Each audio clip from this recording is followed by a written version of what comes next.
আমরা দেখেছি ভাই এখানে কেউ সিন্ডিকেট হিসেবে আসে নাই, শুধুমাত্র তাই আমাদের ডিলারশিপ নিজের স্বার্থে এসেছে, সবার স্বার্থে এসে এক হয়ে গিয়েছে। এখানে তো আমরা তো নতুন হবে, আমরা বেকার হয়ে যাচ্ছি।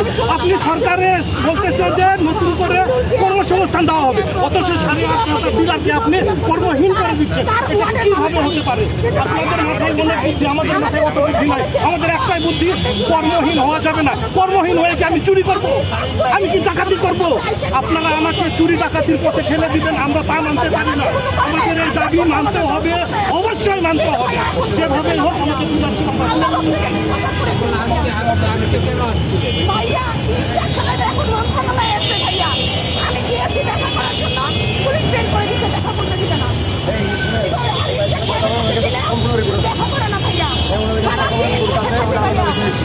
আমাদেরকে দিয়ে গেলে গ্রেপ্তার করে নিয়ে যেতে হবে, তারপর আমরা আমাদের তবে চাবো না।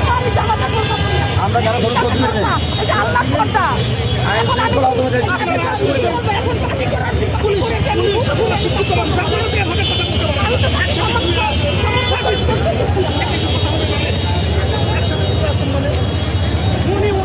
এই কাপড় বাজার মাথায় কাপড় বাজার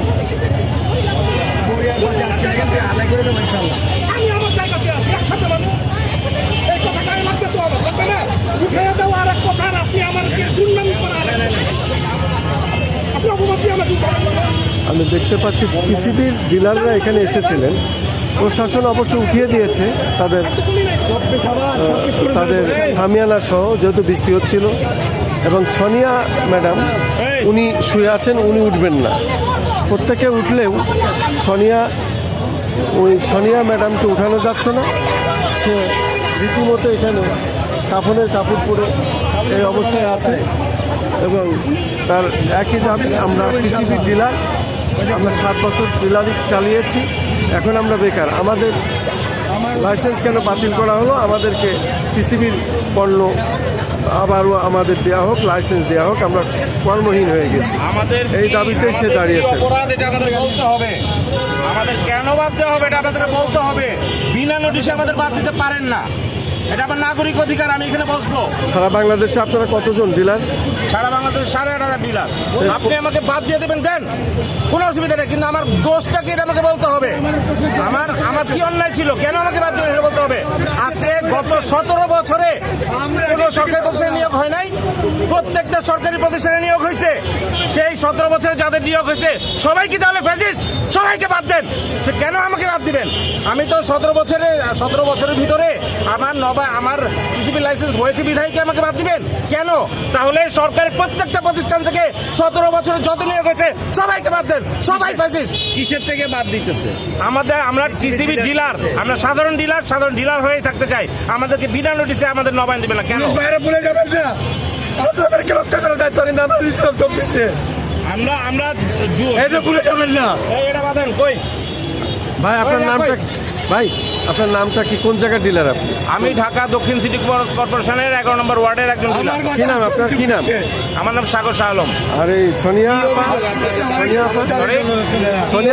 বললাম আমাদের কোনো অভিযোগ নাই, বিনা অভিযোগে আমাদের বলুক যে আমার বিরুদ্ধে এই অভিযোগ বলতে হবে। ক্যান্সার পেশেন্ট, ওনাকে কেন বাদ দেওয়া হয়েছে? ওনার কি অভিযোগ, কি ওনার বিরুদ্ধে কি অভিযোগ? ওনার নাম কি? ওনার নাম সোনিয়া জামান। আমার লাইসেন্সের মেয়াদ ছিল 2026 সালের 30 জুন আমার মেয়াদ ছিল। এর মধ্যে নবায়ন যোগ্য হয়েছে, কিন্তু নবায়ন করে নাই। এর আগে দেখতে আমার কাছে অনেক ডকুমেন্টস আছে যা টিসিবির বিরুদ্ধে, টিসিবির সমস্ত দুর্নীতি করতেছে, দুর্নীতির আখড়া। সোনিয়া ম্যাডাম লাইসেন্স ইস্যু কবে? উনি একজন কাফনের কাপড় পরিহিত অবস্থায় এখানে শুয়ে আছেন। প্রশাসন উনি নিজেও একজন পেশেন্ট, ক্যান্সারের রোগী, তারপরে উনি এভাবে শুয়ে আছেন। লাইসেন্স ফেরত পেতে চায়, তারা কর্মহীন। ওনাকে তো কেউ বসায় নাই, আমাকে কেউ এখানে আনে নাই, কেউ ইনফ্লুয়েন্স করে নাই। আমি নিজের দাবির জন্য নিজে আসছি, ওনার নিজের দাবির জন্য নিজে আসছে।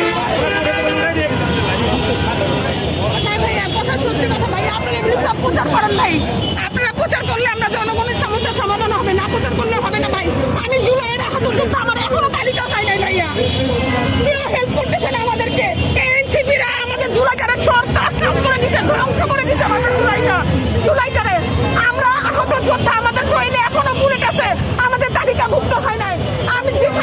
মিসবিহেভিয়ার করে দেয়, থানায় ধরে নিয়ে যায়, সংসদ ভবনে যায়, সেখানে ধরে নিয়ে যায়, ঠান্ডায় রেখে যায়। আমিও দাবিতে আছি, কিন্তু ওনাদের সাথে আমাদের দাবি আলাদা, আমার দাবি আলাদা। আপনার দাবি আলাদা। হ্যাঁ, আমি জুলাই আহত যোদ্ধা, আমার তালিকা এখনো হয় নাই ভাইয়া। কি নাম আপনার, কি নাম? আমার নাম আফিয়া আয়েশা। আমার জন্মস্থান মিরপুর 6 নম্বরে, আমার দাদা বাড়ি বরিশালে, কিন্তু আমার তালিকা এখনো হয় নাই ভাই। এই এনসিপি আলারাদের টাকা দিতে পারি নাই, এবং প্রেসের কাছে আমি বলেছি বিদায় এই তামিম খান এবং বৈষম্য বিরোধী